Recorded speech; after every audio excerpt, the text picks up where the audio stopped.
आजोबा, आजींची तब्येत बरी नाहीये का? म्हटलं तर चांगली आहे, म्हटलं तर नाही. म्हणजे? तुम्ही म्हणालात ना आता, बायकांच्या तब्येतीकडे हल्ली लक्ष दिलं जात नाही.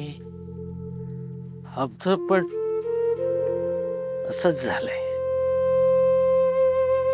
तुझ्या तब्येतीकडे लक्ष नाही देता आलं. मुलं आमची तिकडे परदेशात असतात. घर, त्यांचा जॉब, त्याची मुलं बाळ, त्यांचं शिक्षण याच्यातच रमलेले असतात. वेळ नाही मिळत त्यांना. येतात 3-4 वर्षांनी पिकनिकला आल्यासारखी. आम्ही दोघंच असतो आता इथं. लग्न झालं, मुलं झाली. मी कसा सतत फिरतेच्या नोकरीवर. मुलांची, आईबाबांची फरफट होऊ नये मग इथंच राहिलो. एकटीने सांभाळाही नाही सगळं घर. काही कुरकुर नाही, काय नाही. माझं घर, माझे आई वडील, माझी मुलं, त्यांची मुलं, सगळं एकटीने सांभाळलं. आणि एवढं करून घराला हातभार लागावा म्हणून शिकवण्या पण केल्या नाही. माझ्याकडे कधी जास्तीचा पैसा पण नाही मागितला. बायकांना कसं घराचं बजेट जमतं ना, तसं आपल्या देशाच्या अर्थतज्ञालाही नाही जमणार. मी यायचो अधूनमधून घरी पाहुण्यासारखा, पण चेहऱ्यावर आनंद कायम. घर हसून स्वागत करायचं माझं.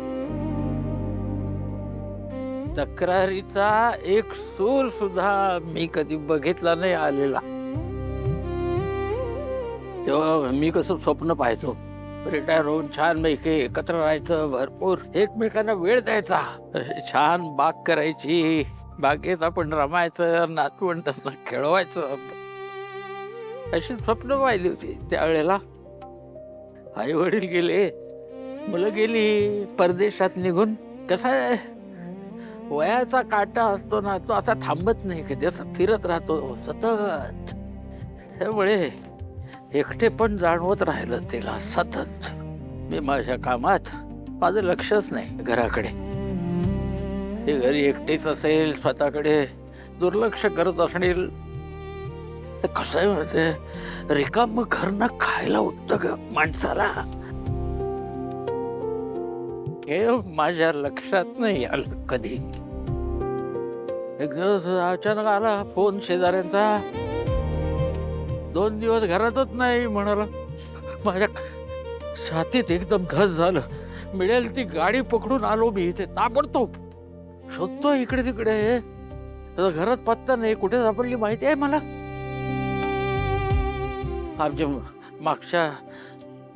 मागच्या बाजूला मोठं झाड आहे, अशी बाजूला अशी इथं बसली होती. काही बोलेच ना. भीम एकदम 2 रात्र अशी शांत बसून होती.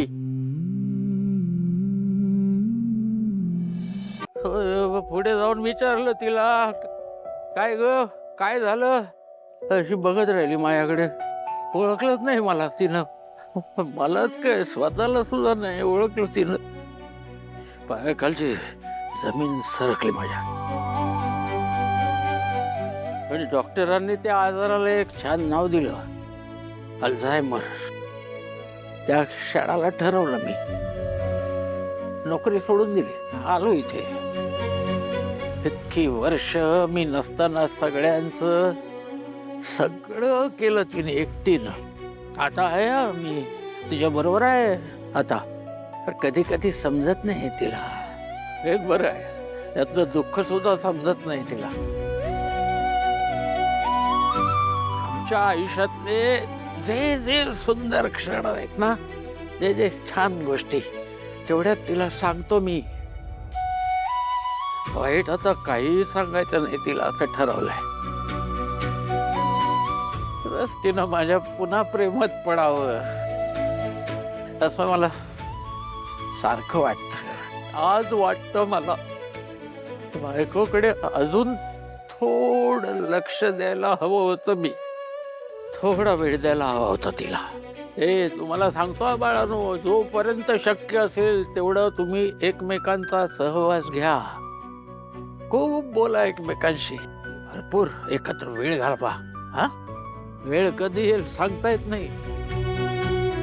समजलं का? मग काय गे माळू, डोक्यात माळू? माझ्यासाठी नाही काही, मंदारसाठी द्या, त्याला द्या. तुम्हाला मुलगा समजले ते आमचा राग नका मानू.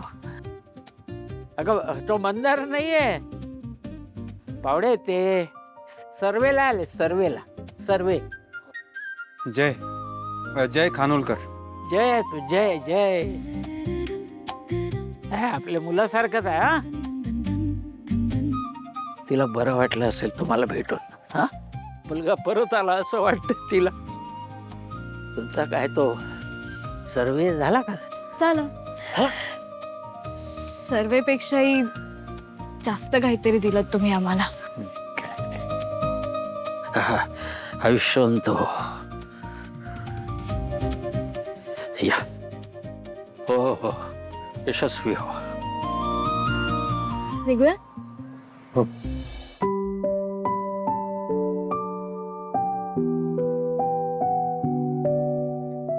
अक्षवंत व्हा, सुखाने संसार करा आणि असेच एकत्र राहा.